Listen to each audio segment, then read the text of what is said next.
gente. Vamos lá hoje conversar um pouquinho sobre a questão do sistema colonial, tá? Só para lembrar, para nós chegarmos ao ponto da independência da América Latina, independência do Brasil, independência dos Estados Unidos, mas isso de forma bastante rápida, para não cansar vocês, volto a dizer. Então veja só, o que é sistema colonial, como surgiu o sistema colonial? Potências europeias buscavam áreas para explorar. Essas áreas começam a surgir a partir do momento que o capitalismo precisava se expandir, né? Vocês viram, quem já chegou nesse assunto obviamente já viu a queda do sistema feudal, o renascimento comercial, a necessidade do capitalismo se desenvolver, a necessidade de buscar matérias-primas, de buscar mercados consumidores, de buscar uma forma com que fizesse que esses países europeus que estavam em expansão e crescimento se fortalecessem. Bom, veio a expansão marítima, fruto disso, Portugal chegou ao Brasil, por exemplo, fruto disso, a Espanha chegou à América, ao restante da América do Sul, América Central, e também houve a colonização dos Estados Unidos, que ela se dividiu em, digamos assim, dois sistemas de colonização diferentes. Colonização de povoamento, aquela que na sua origem não há o interesse de explorar. São colonos que saem da Inglaterra e vão para lá em busca de trabalho, de sobrevivência com a sua família, que saem por conta de perseguição religiosa, e o resultado disso é que eles montaram um sistema baseado em pequenas e médias propriedades, né, sem mão de obra escrava, ao passo que o sul dos Estados Unidos, esse eu falei do norte, o sul dos Estados Unidos, baseado numa colônia de exploração, eles buscaram a utilização da mão de obra escrava. Olha que hoje está se falando muito dessa questão racial nos Estados Unidos, e eles buscaram também os grandes latifúndios para que produzissem mais, para poder vender mais. Bom, visto isso, a gente vem para o Brasil e percebe que o Brasil teve apenas uma opção: colonização de exploração. O Brasil serviu, então, para enriquecer Portugal, pura e simplesmente para isso.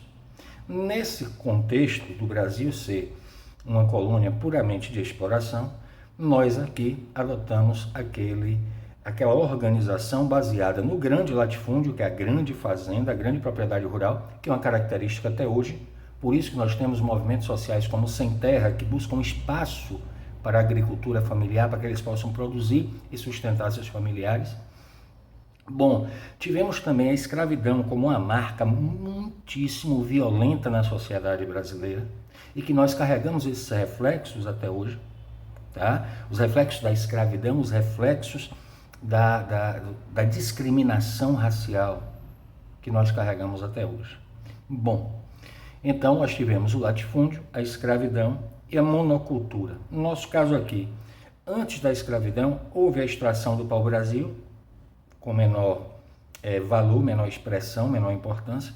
Depois veio o ciclo da cana-de-açúcar, já com a escravidão do índio, posteriormente a escravidão do negro, porque a escravidão do negro era marcada por um grande comércio de escravos, a retirada desses negros da África vinham escravizados aqui para o Brasil, tá?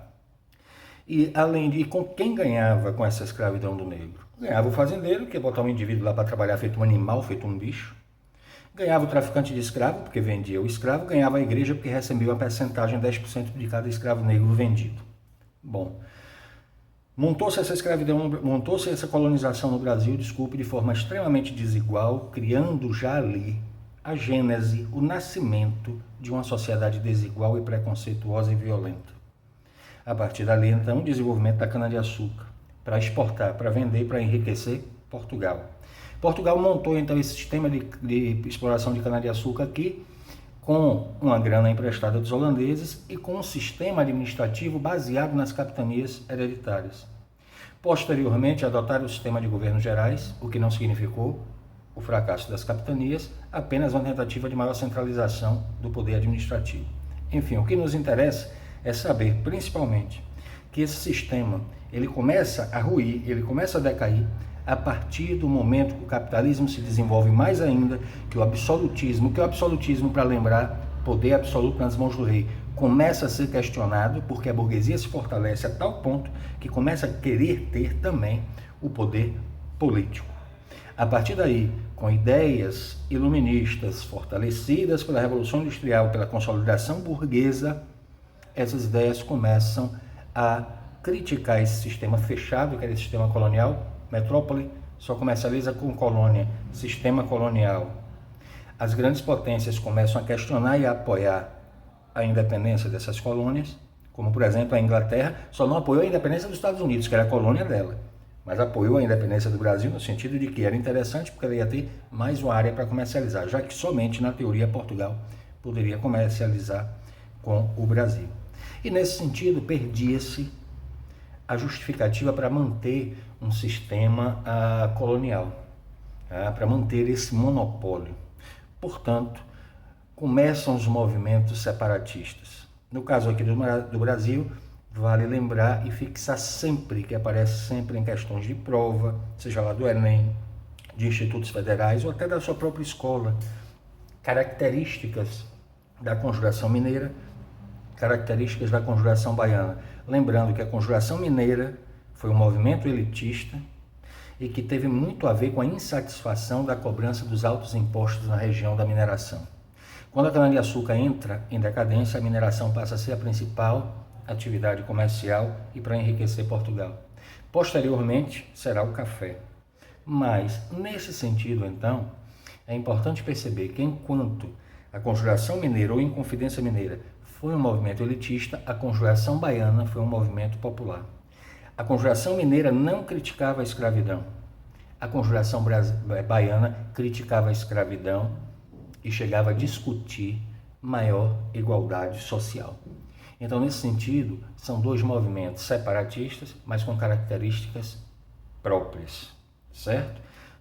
Essas só foram algumas dicas, tá? Para que vocês não esqueçam, lembrar sempre, todo o processo de independência dessas colônias teve uma relação muito forte com o pensamento liberal, com a ideia de não intervenção na economia, certo, gente? Valeu, abração. Vídeos sempre curtos para poder não cansar, não ficar aquela coisa enfadonha. Viremos com outro assunto em breve. Abraço para vocês.